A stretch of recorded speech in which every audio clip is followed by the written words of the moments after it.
अस्सलाम वालेकुम क्लास। आज का लेक्चर जो है हमारा उसका टॉपिक है magnetic field around a current carrying conductor. जो भी करंट कैरिंग कंडक्टर होता है, जब किसी कंडक्टर के अंदर से मेटालिक कंडक्टर के अंदर से इलेक्ट्रॉन्स का फ्लो होता है तो उसके गिर्द एक मैग्नेटिक फील्ड स्टैब्लिश हो जाती है। और ये फिनोमेना जो है ये हैंस क्रिश्चियन ऑरियस्ट एक साइंटिस्ट थे, वो एक्सपेरिमेंट कर रहे थे और उसके वो basically heating effect of current बता रहे थे कि जब किसी वायर में से गुजरता है तो वो हीट हो जाता है। और उसी वक्त सामने उनके पास एक कंपस रखा हुआ था छोटा सा। तो उन्होंने जब कंपस को हिलाया तो कंपस की जो नीडल थी, it was not Poynting at the north of the earth. जो कि नॉर्मली कंपस जो होता है कुतुबनुमा, वो अर्थ का नॉर्थ बता रहा होता है, लेकिन उसका जो नीडल था वो वायर से जो मैग्नेटिक फील्ड जनरेट हो रही थी उसके साथ इंटरेक्ट कर रहा था, और उसके साथ जो है वो उसकी नीडल उसके जो अकॉर्डिंगली मूव कर रही थी।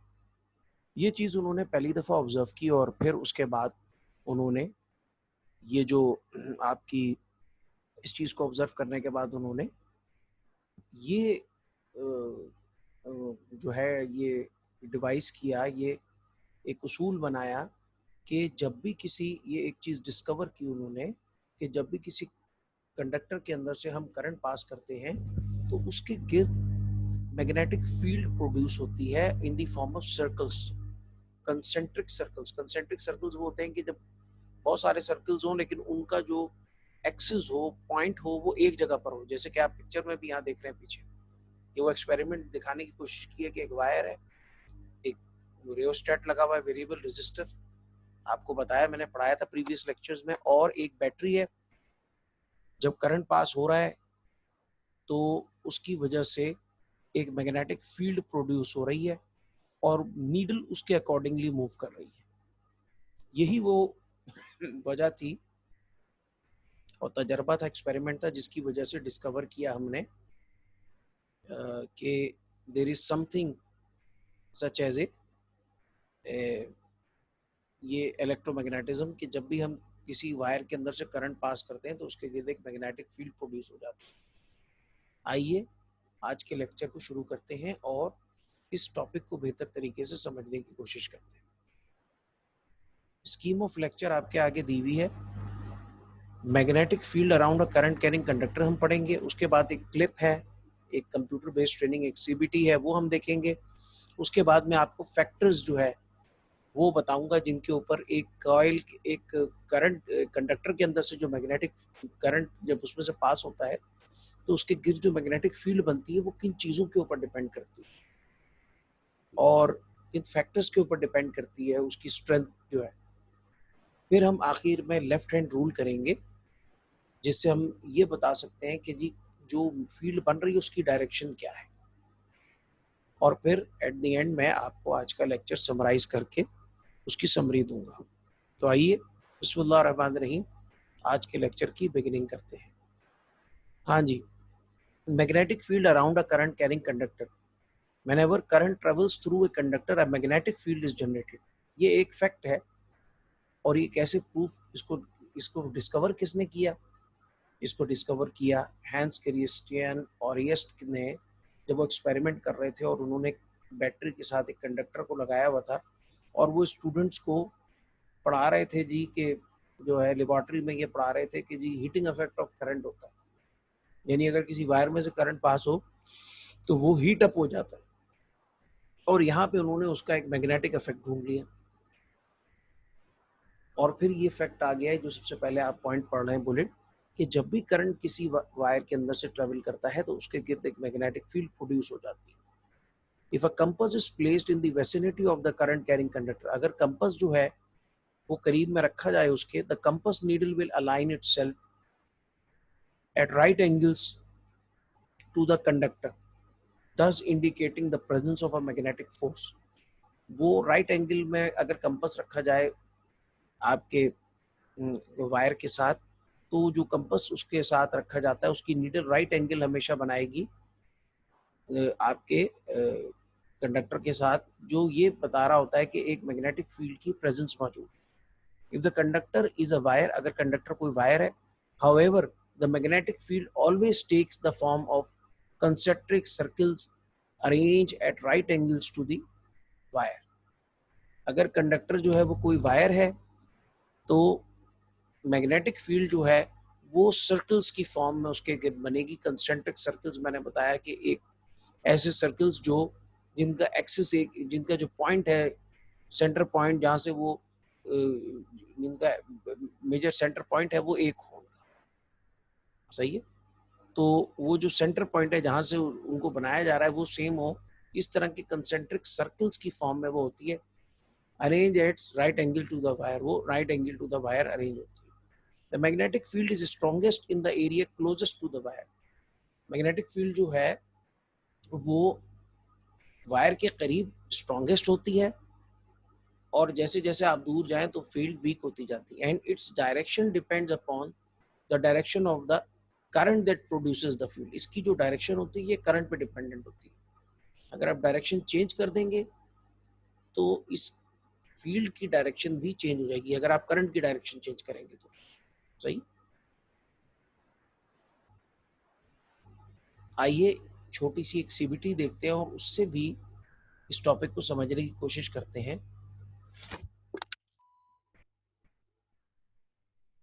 Magnetic field around a straight conductor. Magnetic field around a straight conductor can be understood by the following activity. Take a flat cardboard and cover it with a white sheet of paper. In the middle of the cardboard, make a hole and through it pass a thick wire and connect the ends of the wire to a dry cell using connecting wires.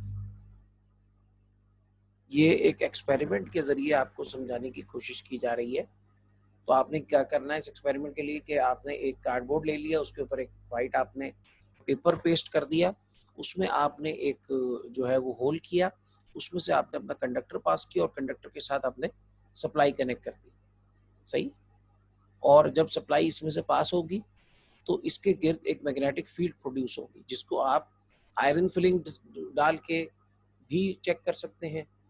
Iron filings अपने आप को arrange कर लेंगी magnetic field के हिसाब से, या फिर दूसरा ये है कि आप जो है वो कंपस के थ्रू भी उसको फील कर सकते हैं, फील्ड को डिटेक्ट कर सकते हैं और उससे अंदाज़ा लगा सकते हैं कि राइट एंगल बना रही है वो कंपस के साथ, तो वो उससे आपको अंदाज़ा हो जाएगा कि ये बेसिकली ये फील्ड की वजह से कंपस जो है वो इस तरह से डायरेक्शन अपनी, उसकी जो नीडल है वो इंडिकेट कर रही है मैग्नेटिक फील्ड की डायरेक्शन को। Plot magnetic lines of force around the conductor with the help of plotting compass.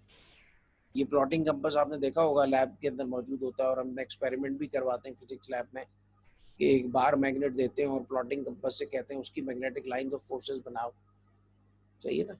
और फिर It is observed that the lines of force are in the form of concentric circles. The direction of the lines of force will be clockwise.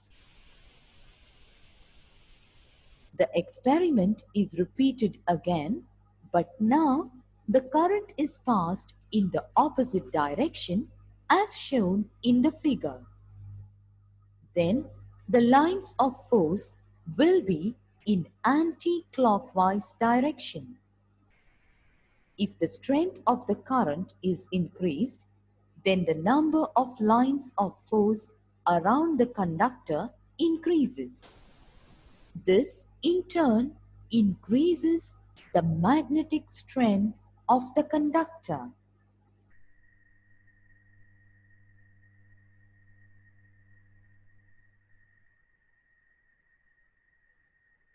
तो ये थी CBT. आइए आगे चलते हैं। Magnetic कौन से फैक्टर्स होते हैं जो मैग्नेटिक फील्ड के जो स्ट्रेंथ है उसके ऊपर अफेक्ट कर रहे होते हैं, जो स्ट्रेट वायर के अंदर से जब पास कर रही होती है। तो magnetic field strength is directly proportional to the magnitude of current flowing. जो भी मैग्नेटिक फील्ड होती है वो डिपेंड कर रही होती है, उसकी जो स्ट्रेंथ है वो डिपेंड करती है करंट की स्ट्रेंथ के ऊपर। अगर करंट ज़्यादा फ्लो करेगा तो उसकी स्ट्रेंथ ज़्यादा होगी, ज़्यादा वायर के गिर्द सर्कल्स बनेंगे, प्रीवियस पिक्चर में हमने देखा। और अगर जो है वो क्या कहते हैं आपकी करंट जो है उसके एम्पेयर कम होगा, उसका जो उसकी मैग्नीट्यूड है करंट की वो कम होगी तो स्ट्रेंथ भी मैग्नेटिक फील्ड की जो करंट कैरिंग कंडक्टर के गिर्द बन रही है वो कम हो जाएगी। Greater the current in the conductor, current अगर ज्यादा होगा stronger will be the magnetic field produced. तो अगर करंट ज्यादा होगा तो मैग्नेटिक फील्ड भी स्ट्रॉन्गर होगी। Magnetic field strength is inversely proportional to the distance from the wire.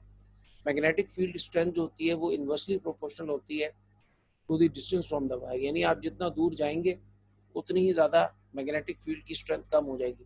Greater the distance from the current carrying conductor, जितना ज्यादा distance होगा करंट कैरिंग कंडक्टर से, weaker will be the magnetic field, और उतनी ही ज्यादा magnetic field जो है वो वीक होगी। ये जी आपके आगे आ रहा है जी मैग्नेटिक, ये आ रहा है जी आप जो है वो लेफ्ट हैंड रूल जो होता है उसकी मदद से बता सकते हैं कि मैग्नेटिक फील्ड की डायरेक्शन क्या है। सही है।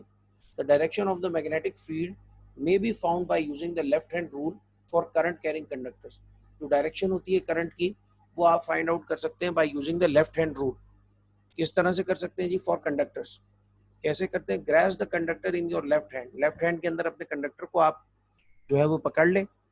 When the thumb points in the direction of the electron current flow, अगर जब आपका thumb point करता है इलेक्ट्रॉन करंट फ्लो की डायरेक्शन में, the fingers will point in the direction of the magnetic field produced। तो फिंगर्स की जो कर्ल होगी, जो फिंगर्स का जो ट्विस्ट होगा वो पॉइंट करेगा in the direction of the magnetic field produce, और वो अमूमन होती है जी प्रोड्यूस होती है वो उस डायरेक्शन में पॉइंट करेंगी। ये देखें आप पिक्चर के अंदर भी देख रहे हैं कि एक करंट कैरिंग कंडक्टर है, मिसाल के तौर पे ये है, ये करंट कैरिंग कंडक्टर है, इसको मैंने ऐसे पकड़ा और मुझे पता है कि करंट की जो डायरेक्शन है, यहाँ मैंने जो है वो नेगेटिव टर्मिनल बैटरी का कनेक्ट किया हुआ, यहाँ पॉजिटिव किया हुआ। तो ये करंट की जो डायरेक्शन है ये मैंने इसको ऐसे ग्रैस्प कर लिया वायर को अपने हाथ में, और ये मुझे पता है कि यहाँ मैंने नीचे नेगेटिव टर्मिनल लगाया हुआ है बैटरी का और यहाँ पॉजिटिव, और इलेक्ट्रॉन करंट आपको पता है नेगेटिव टू पॉजिटिव फ्लो करता है। तो मुझे पता है इस वक्त की डायरेक्शन क्या है। थंब मेरा जो है वो पॉइंट कर रहा है in the direction of the magnetic field, और जो मेरी फिंगर्स हैं उनका जो ट्विस्ट है, जो कर्ल है, वो पॉइंट कर रहा है in the direction of the magnetic field. Thumb is pointing in the direction of the current, whereas the curl of finger are pointing in the direction of the magnetic field from north to south. तो ये जो left hand rule होता है इसकी मदद से आप easily आप बता सकते हैं कि आपका जो कंडक्टर है वो आप जो फील्ड बन रही है वो किस डायरेक्शन के अंदर जो है वो बन रही है। आइए आगे चलते हैं समरी आज के लेक्चर की। A current carrying conductor creates a magnetic field around it। कोई भी अगर करंट कैरिंग कंडक्टर होता है तो वो अपने गिर्द एक मैग्नेटिक फील्ड पैदा कर लेता है, which can be comprehended by using magnetic lines of force और मैग्नेटिक फील्ड, जिनको फर्दर आप जो है वो समझ सकते हैं मैग्नेटिक फील्ड के थ्रू। आप लाइंस जो होती है उनकी मदद से उसको समझ सकते हैं कि फील्ड जो होती है in the form of magnetic lines of forces होती है। The nature of the magnetic field lines around a straight current carrying conductor is concentric circles with center at the axis of the conductor। यानी जो conductor का उसके magnetic field की nature magnetic line किस तरह से होती है इसके गिर्द, स्ट्रेट करंट कैरी कंडक्टर की कंसेंट्रिक सर्कल्स बनते हैं उसके गिर्द। तो आपने पिक्चर में भी देखे एक छोटा सर्किल फिर बड़ा और बड़ा और बड़ा, और उनका जो सेंटर होता है वो एक्सिस ऑफ द कंडक्टर होता है, यानी कंडक्टर के सेंटर से वो इमर्ज कर रहे होते हैं। A convenient way to determine the relationship between the current flow through a conductor and the direction of the magnetic lines of force around the conductor is left hand rule of current carrying conductors। एक आसान तरीका जो है कि आपने determine करना है कि जो मैग्नेटिक लाइंस ऑफ फ्लक्स बन रही है या मैग्नेटिक लाइंस ऑफ फोर्सेस बन रही है उनकी डायरेक्शन क्या है करंट कैरिंग कंडक्टर के इर्द गिर्द, तो वो आप बता सकते हैं कि वो बता सकते हैं थ्रू एक रूल के, that is known as the left hand rule. कि अगर आपका थंब जो है लेफ्ट हैंड का वो पॉइंट करता है in the direction of the current, जो कि इलेक्ट्रॉन करंट है जो नेगेटिव से पॉजिटिव ट्रेवल करता है, तो कर्ल ऑफ फिंगर्स जो है वो पॉइंट करती है in the direction of the magnetic field कि वो किस डायरेक्शन में नॉर्थ टू साउथ जा रही है। तो ये था आज का लेक्चर। असाइनमेंट आपके लिए है, आपने एक नोट लिखना है, right a note on magnetic lines, right a note on क्या कहते हैं on magnetic lines around a current carrying conductor. जिसके अंदर आपने सारी चीज़ें एक्सप्लेन करनी है, फिनोमेना एक्सप्लेन करना है, मैग्नेटिक लाइंस की नेचर क्या होती है, वो किन फैक्टर्स पे डिपेंड करती हैं, और वो जो डायरेक्शन होती है उनकी, वो किस रूल के थ्रू हम डिटरमिन करते हैं। सही। तो सबसे पहले तो आपने वो फैक्ट एक्सप्लेन करना है कि कैसे कंपास के थ्रू उसको डिटेक्ट किया जाएगा, फिर आपने एक्सप्लेन करना है कि वो किन फैक्टर्स पे डिपेंड करती है, करंट पे डिपेंड करती है, और डिस्टेंस कंडक्टर से आपका कितना है, ज़्यादा है तो फिर कम हो जाएगी स्ट्रेंथ, करीब है तो ज़्यादा हो जाएगी स्ट्रेंथ। इसी तरह जो आपकी क्या कहते हैं लेफ्ट हैंड रूल है, वो क्या बताता है आपको, ये सारी चीज़ें आपने उसमें एक्सप्लेन करनी। ठीक है, इंशाल्लाह नेक्स्ट क्लास में मिलते हैं। थैंक यू क्लास, अस्सलाम वालेकुम।